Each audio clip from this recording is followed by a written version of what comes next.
అలాగే అమ్మ, అందరిలో ఉండే ప్రశ్న ఏంటంటే ఆ విష్ణుమూర్తికి చాలా ప్రీతిపాత్రమైనటువంటి నైవేద్యం ఏంటి తెలిస్తే అదే మేము రోజు వండి పెడతామని అనుకుంటూ ఉంటారు కదా, బాగా ఇష్టమైనది ఏంటి? దేవుడికి ఇష్టమైనది ఒకటి ఏదైనా ఇష్టం ఉంటే రోజు అదే పెడతారా ఏంటి? విసుగురాదు, ఎంత ఇష్టమైందైనా విసుగెత్తదు. కానీ స్వామివారికి కానీ ఏ దేవతామూర్తికైనా ఇష్టమైనటువంటి ప్రసాదం ఆవు పాలతో చేసినటువంటి పరమాన్నం అమ్మ.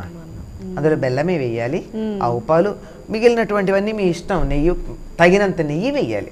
పరమాన్నానికి ఉన్నటువంటి రుచి దేనివల్ల వస్తుందంటే, మనం పాలల్లో అన్నం వేసేసి పరమాన్నం అనుకుంటాం కానీ నేతితో ఉడికినప్పుడే దానికి ఆ రుచి వస్తుంది.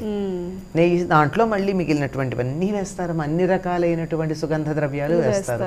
ఎందుకంటే విష్ణుమూర్తి భోగప్రియుడు, ఆయనకు అలంకారం ఇష్టం, సుగంధ ద్రవ్యాలు ఇష్టం, పువ్వులు ఇష్టం.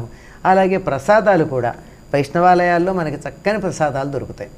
ఇంకా చాలామంది ఇవన్నీ చేయలేక దేవాలయాల్లో కానీ కొన్ని చోట్ల కానీ పిల్లలు కదా ప్రధానంగా వచ్చి తినేది, అందుకని ఉడికించినటువంటి శనగలని చక్కగా తిరగమూతలో వేసి ఉడికించిన శనగలు పెట్టడం, ఇలాంటి రకరకాలైనటువంటి ప్రసాదాలు చేసి స్వామివారికి ఇస్తారు.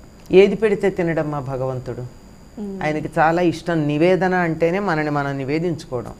మనని మనం పూర్తిగా నివేదించుకున్నామంటే మళ్ళీ లౌకిక ప్రపంచంలో ఉండం గనక దీనికి ప్రతీకగా ఒక పదార్థాన్ని నివేదన చేస్తాం. ఏది వండినా అందులో తులసి దళం అంటూ ఖచ్చితంగా వేసుకోవాలి, తప్పనిసరిగా తులసి దళం వేయాలి.